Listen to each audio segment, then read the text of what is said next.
A new feature in the iPhone and Android Excel mobile app is the ability to take a photo of your data and import it into an Excel worksheet. And the great thing about this feature is that it's available to all Excel mobile app users. No 365 subscription is necessary. And you can import the data from an image into an existing file or a new file. You'll find the data from a picture icon in the toolbar at the bottom of the screen. If you don't see it, make sure you have an empty cell selected and then click the data from picture icon. And this will open the camera tool on your phone. And you can take a picture of the data, or if you already have a picture in your photo library, click the icon in the bottom left. Now it's important that the orientation of the photo is portrait, as I have it here, even if the printout is landscape. Ensure the lighting is good, otherwise Excel will struggle to interpret the characters correctly.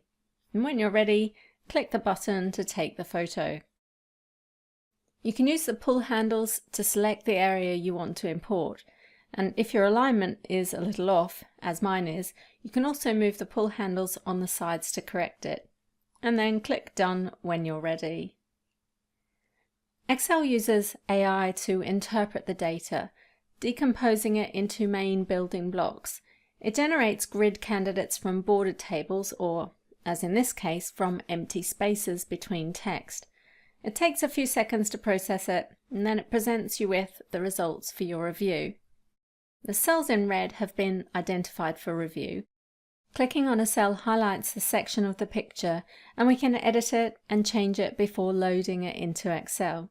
You can edit them one by one here, or you can ignore all and import it as is into Excel and then fix it there using tools like Find and Replace, which will be quicker if there are multiple instances of the same mistakes.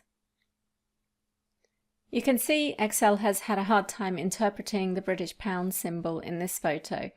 I found when testing that if my lighting was better, it correctly identified it. So I intentionally didn't have perfect lighting so that I had some examples to show you. Okay, I've just got a few more corrections to make. I'll pause the video while I work through them. Once you're finished making the corrections, click the Insert button. I get a warning here because I still have one item that needs my review, but I can see it's correctly interpreted the $sign, so I'm going to load it. And there you have the data from a picture imported into Excel. Notice it has removed the extra rows between each section of data, but otherwise it's perfect and ready for me to work with. And I can save this file to OneDrive or SharePoint and open it on my desktop PC or laptop like any other Excel file. Well, I hope you found this feature useful. If you like this video, please give it the thumbs up and subscribe to my channel for more. And why not share it with your friends who might also find it useful. Thanks for watching.